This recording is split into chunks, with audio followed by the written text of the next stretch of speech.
उत्तर प्रदेश भाषा संस्थान लखनऊ के तत्वाधान में व राकेश लोक चेतना साहित्यिक व सामाजिक समिति के सहयोग से राधेश्याम रामायण में लोक रंजन विषय पर संगोष्ठी का आयोजन स्टेडियम रोड स्थित खुशहाली सभागार में किया गया। कार्यक्रम के मुख्य अतिथि डॉक्टर विनोद पागरानी ने दीप प्रज्वलन करके कार्यक्रम का आरंभ किया।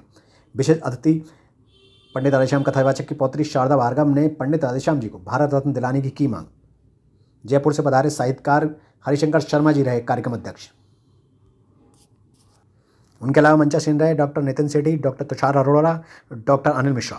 चोर की दाढ़ी में लखन लाल के हृदय में भरा हुआ रह न सके, बात कभी दुख का कारण बन जाता है अपनी बोली के।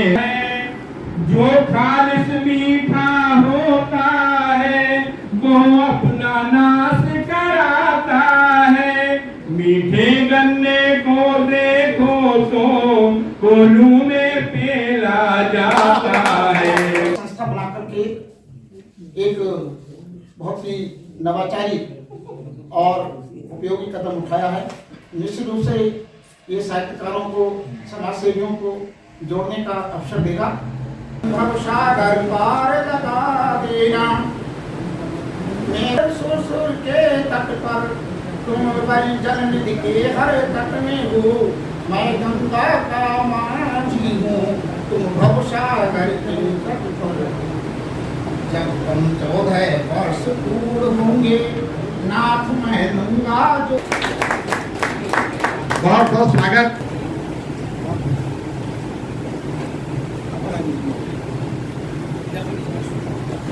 बहुत बहुत स्वागत है। स्वागत, वंदन, अभिनंदन। विशिष्ट अतिथि और उनकी जो शिक्षा थी वो केवल तीसरा दर्जा था। ऐसे राधेश्याम जी ने 17 साल की उम्र में रामायण लिखी, नाटक लिखे। वीर अभिमन्यु नाटक उनका पंजाब यूनिवर्सिटी में है। सबसे खास बात उसमें यह है कि चूंकि वो बोलचाल की भाषा में है, कि जन्मस्थली में मैं रहती हूँ श्री राधेश्याम भवन, बिहारीपुर, बरेली। उनके मौजूदगी में जगत गुरु चारों शंकराचार्य श्री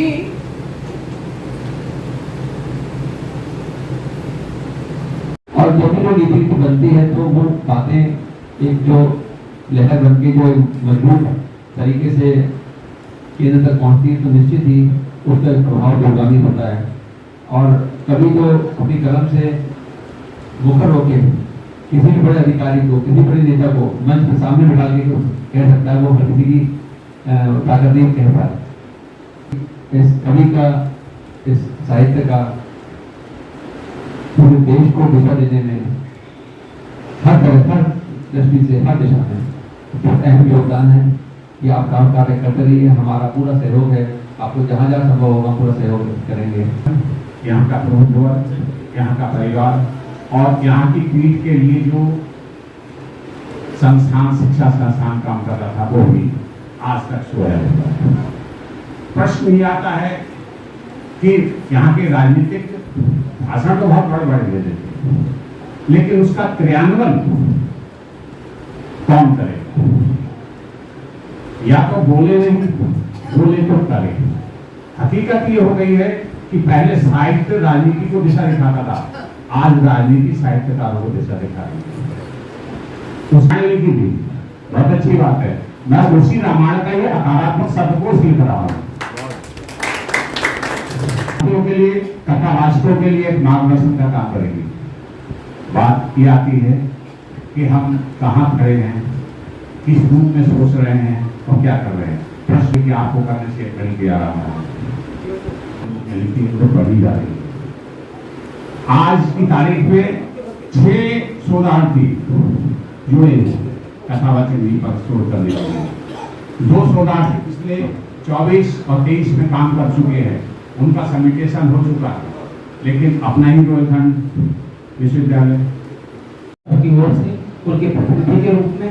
और जो कार्यक्रम की योजना आदरणीय भाई रोहित राकेश ने मेरे छोटे से निवेदन पर उत्तर प्रदेश भाषा संस्थान के एक निवेदन पर उन्होंने करी, हमने टॉपिक दिया, मैंने कहा अगर राधे श्याम जी पर कोई कार्यक्रम हो जाए तो बहुत अच्छा रहेगा। फिर मैंने विषय दिया और उन्होंने तुरंत पागरानी जी से संपर्क स्थापित कर ये पूरे कार्यक्रम के लिए नियोजन प्रदान किया। और आदरणीय भार्गव जी उस कार्यक्रम में आई, उसकी गरिमा और बढ़ी। आदरणीय इंद्रदेव त्रिवेदी जी, डॉक्टर नितिन सेठ जी हुआ मन ही मन तब एक प्रण लिया। विलाप सुन सीता का उदय उद्विग्न हुआ, मन ही मन तब एक प्रण लिया सिंधु ने, और प्राण प्रिय दुहिता की पीर न सहन हुई, राम जी से तब एक युद्ध किया सिंधु। हरण का तंत्रास, वैदेही को बनवास, हरण का संतरास, विचलित मन हुआ हट लिया सिंधु ने, और राम जी के होते हुए रावण ने हरे सिया, जान बुझ कर एक बंद लिया सिंधु ने, जान बुझ कर।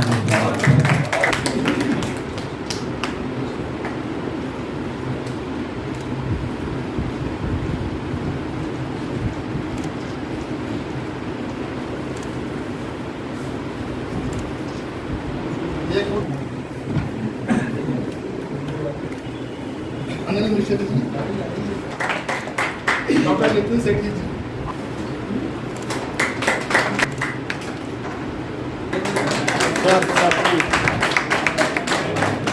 सर सामने देखिए सर।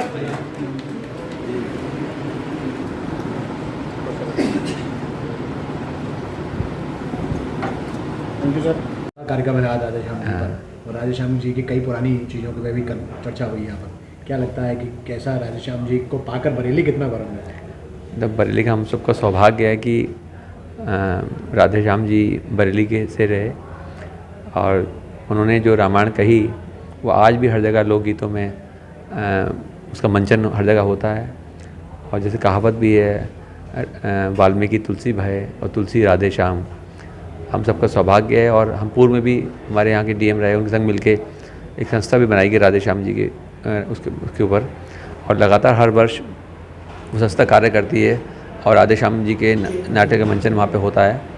और रोहित राकेश जी ने ये कार्यक्रम यहाँ आयोजित किया है, और हमारा सबका सौभाग्य है कि उनके परिवार से श्रीमती शारदा भार्गव जी आज यहाँ रहीं। सभी को, पूरे आयोजकों को बहुत बहुत शुभकामनाएं, बधाई। और मैं चाहूँगा कि हमारा भी सौभाग्य ऐसा कार्यक्रम यहाँ आगे भी होते रहें। बहुत बहुत धन्यवाद, बहुत बहुत आभार। तो प्रश्न पूछने पहला तो जो हेडिंग लिखा हुआ है लोक रंजन, इससे क्या अभिप्राय है इस विषय में? देखिए, ऐसा है, मेरे दृष्टि में लोक रंजन लोक मनोरंजन एक जैसे हैं, लेकिन केवल वहाँ मनोरंजन है, यहाँ सुधार भी है। यही लोक रंजन है, क्योंकि पंडित जी केवल रामायण के माध्यम से मनोरंजन भी करते हैं, और शास्त्र और लोक के हिसाब से लोगों को प्रेरणा भी देते हैं। पंडित जी केवल लोक के आदमी नहीं हैं, शुद्ध लोक जैसे ईश्वरी वगैरह हैं, ये उनको लोक और शास्त्र दोनों का ज्ञान है। इसीलिए अगर आप उसमें रामायण में देखें तो वेदों का निचोड़ भी दिखाई देता है, उसमें उपनिषदों का निचोड़ भी दिखाई देता है, रीति और नीति की भी बातें होती हैं। तो जो रीति नीति है वो लोक है, और जब उपदेशात्मक कोई बात होती है, आध्यात्मिक की बात होती है, जहाँ पर पुराण और वेद भी दिखाई देते हैं, वो शास्त्र दिखाई देता है।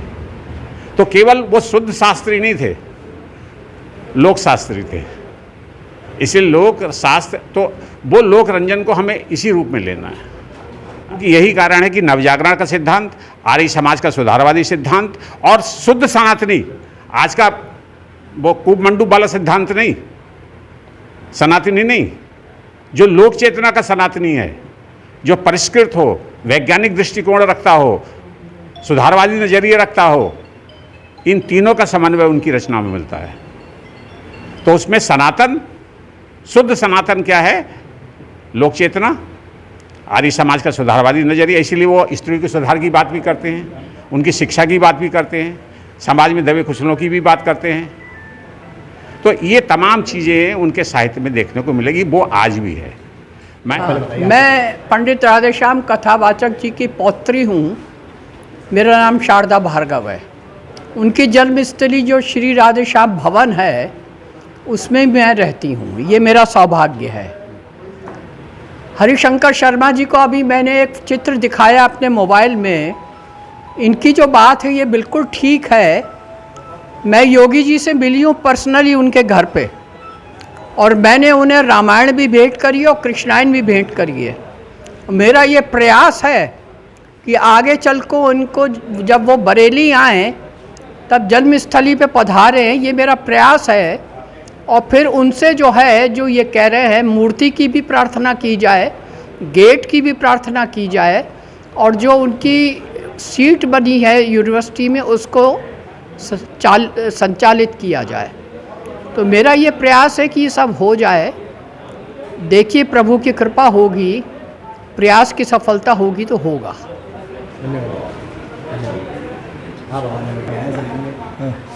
बहुत जगह रामायण लिखी हुई है, जी जी अलग अलग भाषाओं में लिखी हुई है, जी संस्कृत से लेकर के और तमिल में और इसमें कर्नाटक में, सब में लिखी हुई है। जी राधेश्याम रामायण की क्या आवश्यकता है?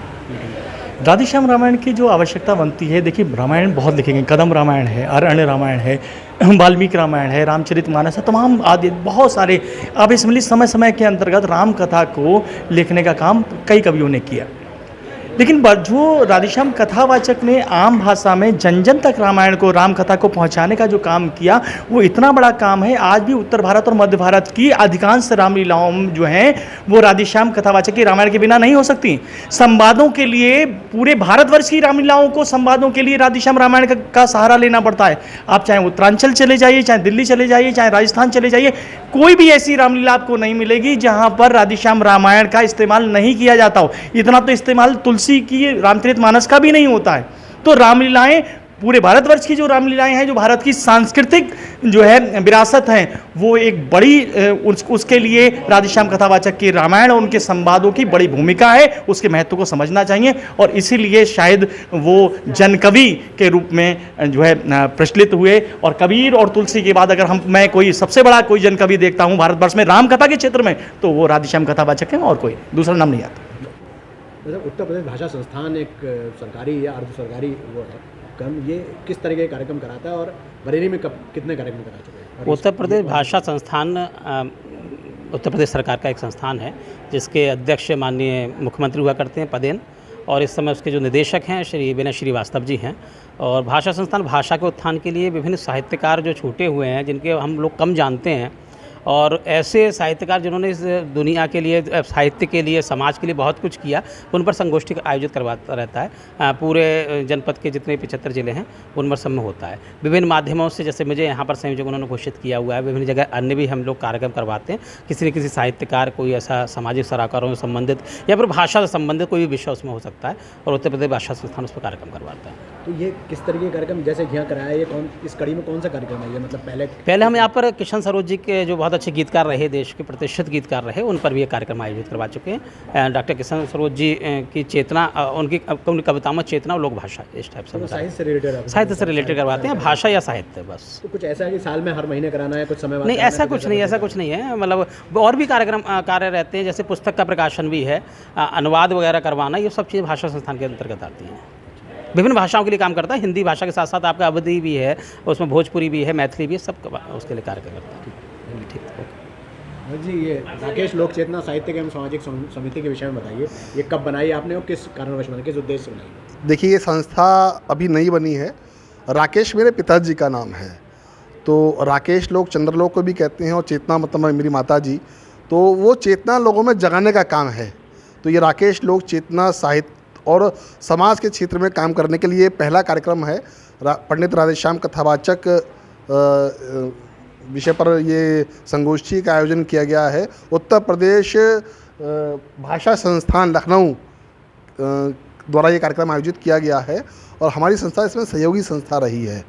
तो इस तरह कार्यक्रम इसमें आगे भविष्य में कराएंगे जी हाँ। इससे पहले भी किशन सरोज जी पर ये कार्यक्रम भाषा संस्थान के सहयोग से हमने किया था, और भी कार्यक्रम होते रहे। बरेली सेवक जी की धरती है, बिल्ली के घर बिल्ली आई, कलकत्ते से दिल्ली आई, तो एक कार्यक्रम बहुत जल्दी, चूँकि सेवक जी पर बहुत कुछ लिखा जा चुका है और उन पर PhD भी होती है। तो चंदा मामा दूर के आपने सुना होगा, अगर मगर थे दो भाई करते थे वे खूब लड़ाई। तो एक कार्यक्रम, चूँकि 19 जनवरी को उनका जन्मदिन होता है और मेरा भी जन्मदिन वही है, तो बहुत जल्दी सेवक जी पर भी हमें काम करना है। किशन सरोज जी पर काम कर चुके हैं हम, उन पर भी कार्यक्रम किया है। ये राधेश्याम कथावाचक जी पर ये संगोष्ठी रही है। तो ऐसे बहुत सारे विषयों को भी हमें छूना है। बरेली साहित्य की धरती है। बरेली में लगभग 250 से 300 साहित्यकार मेरे संपर्क में हैं, और हर जगह यहाँ पर साहित्य की सेवा करने वाले साहित्य साधक लोग उपस्थित हैं। आप लोगों की यहाँ पर उपस्थिति रही है। पत्रकार में वीरेंद्र डंगवाल जी यहाँ में बहुत बड़े साहित्यकार रहे हैं। वसीम बरेलवी की धरती है बरेली। तो ये कार्यक्रम हुआ है। मैं भाषा संस्थान को बहुत बहुत साधुवाद देना चाहता हूँ, धन्यवाद देना चाहता हूँ कि इन्होंने इस तरह के कार्यक्रम आयोजित किए हैं। बहुत बहुत आभार, धन्यवाद।